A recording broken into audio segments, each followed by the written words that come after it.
Mbote ba mama, mbote ba papa. Bokolanda mission na ngai, tolinga na biso na kati ya RD Congo Info, tokolobela bolingo na kati na biso bato.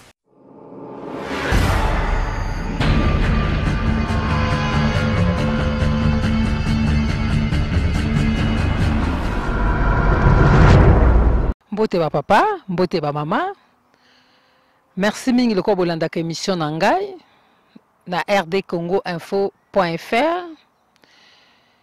Merci mingi ba mama ba papa bino nyoso o bobenga ngai o bosolo na ngai. Merci nzamba pambola bino mingi. Ndenka na ya na émission na ngai ko nyoso toutes les semaines na pesa ka ba sujet na ngai na ba sujet na solo na bino. L'air nyoso. Lelo, na yeli susu na sujet mususu. Sujet ngo boye bien kaka. Na yeli na sujet pardon. Le pardon, c'est une puissance qui libère. Bato mingi na mokili ba pardonnera te. Ba limbi sakate. Bato mingi, ba papa mingi, ba mama mingi. Ezalaka difficile pour na bango ko pardonner. Tout le monde a na mikili na biso. Pardon, to pardonaka mingi na maloba, mais na kati na motema te. Oui, ba mindele, na bite ba mindele nyoso. Ba mindele o biso toza na mboka na bango. Bango ba yebi makamba pardon. Bazala ko mona lem susu, ba msuba na bi bango nyoso te. Mais mususu mona lem su na ba misala kuna, suka selo quelque chose, au mona ya sengi pardon. Ou bien so bozo ki moi discussion mo muke, au mona ye aye vers yolbi vraiment limbisanga na silika ki, limbisanga na comportement ezaki malamu te na ye liboso na sengo pardon. Au mona sengi pardon, bosolo esili lobi bobandi su musala, bobandi ko sola na bino. Mais biso bato mangala, biso baindo, toza na problème ya ko pardonner. To pardonner kate. Alors que pardonner, eza komi libérer yo moko. Oui, que bato mususu na mokili oyo ba bela maladie pour na manque de pardon. Oui, que soko kangeli mutu kanda na kati na motema na yo. Oui, que okangi ye eza kindoki. Ko kanga kanda na motema, ko kangela moninga kanda, o kangele lino, bamusu baza so kangeli o kanda ta ndenge nini, ata bolobi na ndenge nini. Kanda wana soka sa kangi yango akangi. Mais oui que ezali malédiction munene ko kanga kanda na kati motema ko kangela moninga kanda o kangele lino. Bande konanga, likambo nini oyo ko limbisa te. Likambo nini oyo ko limbisa te, ko limbisa ndeko na yo te. Nzambe yemo ko mwana nzamba yako kufela biso na kuruso. Alimbisa biso mikolo nyoso tu. Tolobaka toza bana nzambe, mais comportement na biso o to salaka alimbisa biso. Bongo biso bato to ko limbisa moninga te. C'est vrai que maman ni yo ko ba ko limbisa, mais il y a problème il y a situation et situation. Situation moko ko le kaliwa ezate. Situation makasi na kati ya bomoyi na biso zaliwa séparation. Mais le reste, il y a makasi ezate. Et ko koma makasi so yo linge koma makasi. So yo linge koma makasi te koma makasi te. Makambo likambo nyoso ko yela biso ndenge yo ko zwelango. Ndenge yo ko matsango nzete. Ndenge yo ko kolisa ngo yango na ndenge muto koma makasi. Mais soki yo zwango na pete. Soki yo lembisi yango lobi oh likambo te asalinga bo esalo ko moto nzambe na tike na maboko nzambe na lingi ekaka.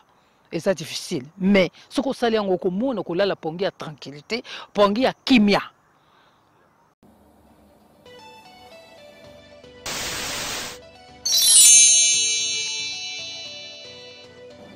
Les tontons, les tontines, bisous stoyebi que tous en a pour ça, tous en bas news, information yamboka. Que ce soit RD Congo Kinshasa, que ce soit Congo Brazzaville, to ezala Angola na Luanda. Tolinga to yeba makamini nezo le manamboka. Mayele wana epesami compagnie Semoko, Sepela TV. Sepela TV meme la bino ba image live ya mboka Congo Kinshasa, Congo Brazzaville pe Angola na Luanda. baza wana mpona kosepelisa bino babi tokosuka wana te ka live ya mboka te me tobakisi mpe makambo ezosala na mokili mobimba oyo eza ya bana mboka donc la diaspora congolaise, la diaspora angolaise, la diaspora ya Brazzaville.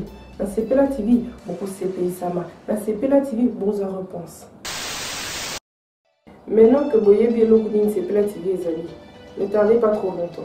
Vous contactez Biso Lelo, comme ça vous posez à la décodeur le plus tôt que possible. Promotion la Biso et vous continuez. Tellement vous Sepela qui n'a pas mis 115 livres pour le décodeur, plus 6 mois il y a Ophélie. Maman, c'est ça papa, papa, c'est ça maman, bana, aussi c'est ça boti. Bosomba box na bino ya Sepela TV lelo na 115 livres na 6 mois gratuits abonnement. Du nouveau dans Sepela TV, il y a Télé Congo, il y a Congo Brazzaville et aussi Zimbo TV, il y a Angola. Donc il y a Bélé. Pourquoi la pongi ya kimia? Mais ce que zangi pardon. Oui, maman musu bazara kanga mutu azwa ko bela. Aza ko bela maladie. Aza ko bela maladie aza ko bela eza po aza ko pardonner aza na manque de pardon. Aza ko pardonner te aza na motema ya ko kanga makambo, motema ya ko kanga kanda, ko kanga tititi akanga bato ebele na kati ya motema na ye. Omona akoyi maladie. Akoyi maladie. Po maladie wana sila, il faut pardonner.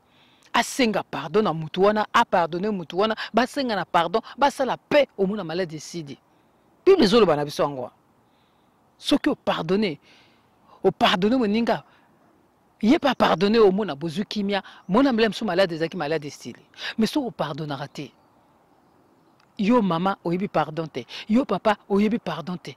Moko so pardonner te nzambe moko zo senga to pardonner. Biso to pardonner. Ah, si biso notre Père qui est aux cieux. Pardonnez nos offenses comme nous pardonnons aussi à ceux qui nous ont offensés.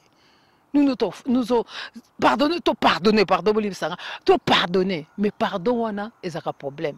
Bande konanga to pardonner. Pardon eza puissance ya makasi liberaka.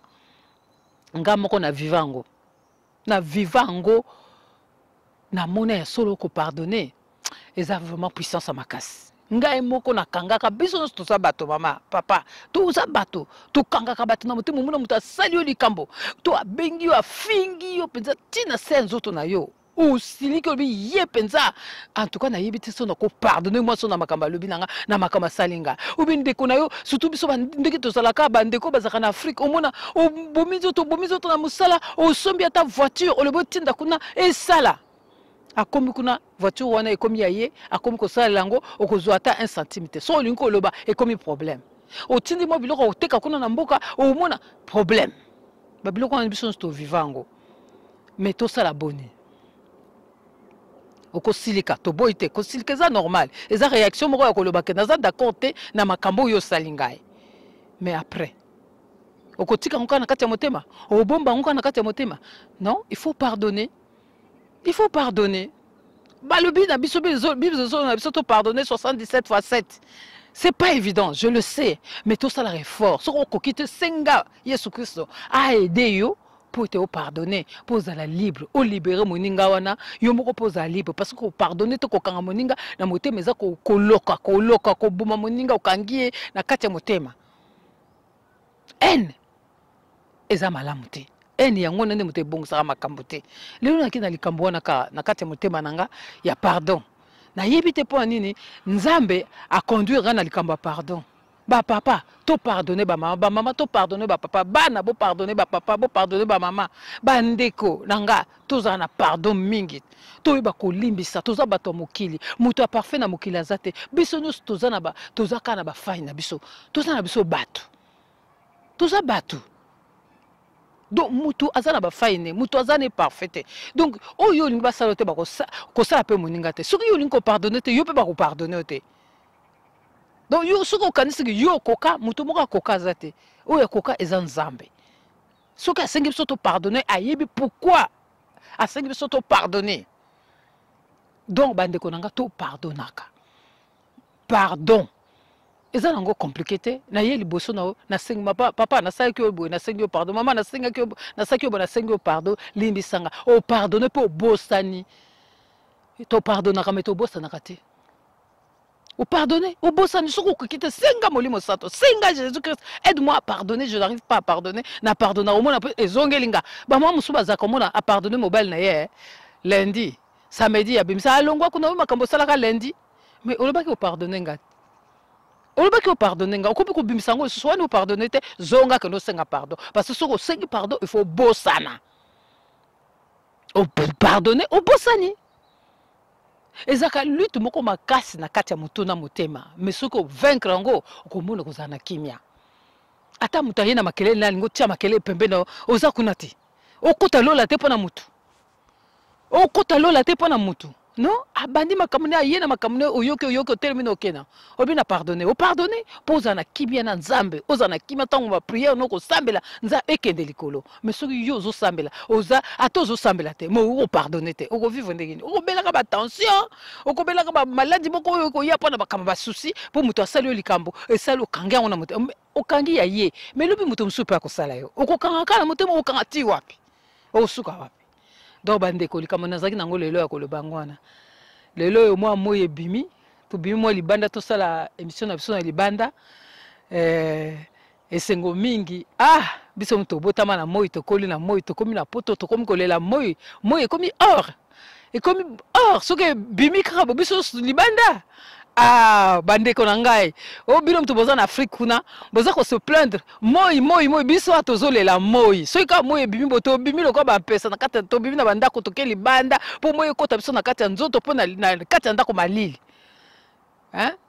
Nzambe azosenga biso lobi to rendre grâce na toute chose bino boza na Afrique kuna boza bien moyi l'air nyonso tout biso tozali toza malili toza pe bien to komisa ka Nzambe to rendre grâce na nyonso kaka Nzambe azwa lokumu na kombo na Yesu merci mingi na tiki bino lelo zaika lisolo pardon to pardonner kaka to pardonner toza bato moki to sala boni toza biso baleki nzela to leka na biso lobi to kena biso to kende ezala te muto akei o senga ki bo pardonner te bozala ki bien te okomi na ba remords akei so na yebaki kastonga to solo to senga na pardon on sait jamais liwa ela kakate toza na biso na bomoko problème to kuta na lola kuna eza malamu Nzambe apambola bino botika malamu na kombo na Yesu botalaka rdcongo.info.fr bolandaka ngo bolandaka émission nanga bolandaka site eza malamu Nzambe apambola bino bye bye naza pe na Facebook boke na tolinga na biso bomona ba mission nanga nyoso na